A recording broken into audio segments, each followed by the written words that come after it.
Hello everyone, আসসালামু আলাইকুম। আজকে আমি আপনাদের সঙ্গে শেয়ার করব সাবুর পকোড়া রেসিপি।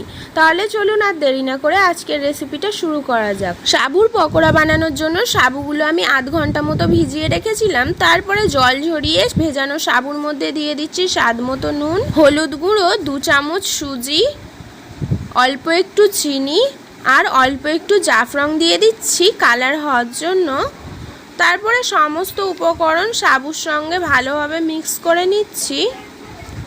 সমস্ত উপকরণ সাবুর সঙ্গে ভালোভাবে মিক্স করে নেওয়া হয়ে গেলে অল্প অল্প করে বেসন অ্যাড করে সাবুর মিশ্রণটা আমি রেডি করে নিচ্ছি। সাবুর পকোড়া বানানোর জন্য সাবুর মিশ্রণটা রেডি করে নেওয়া হয়ে গেছে। এখন একটি কড়ার মধ্যে পরিমাণ মতো সাদা তেল দিয়ে সাদা তেলটা ভালোভাবে গরম হয়ে গেলে অল্প অল্প করে সাবুর মিশ্রণ একটি চামচের সাহায্যে আমি গরম তেলের মধ্যে ছেড়ে দিচ্ছি। এক পাশটা ভেজে নেওয়া হয়ে গেছে, এখন আমি অপর পাশটা উল্টিয়ে দিচ্ছি।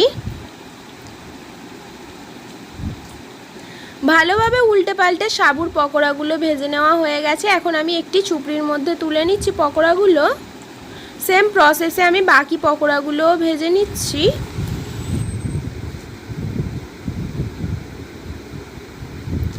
সমস্ত পকোড়া ভেজে নেওয়া হয়ে গেছে। এখন আমি একটি প্লেটের মধ্যে পকোড়াগুলো সাজিয়ে নিচ্ছি। এই সাবুর পকোড়ার উপরের অংশটা মুচমুচে আর ভিতরের অংশটা অনেকটা স্টিকি হয়, যার কারণে খেতে অনেক সুস্বাদু লাগে। আপনারাও একবার বাড়িতে ট্রাই করে দেখবেন এই সাবুর পকোড়া রেসিপি। আশা করি আপনাদেরও ভালো লাগবে।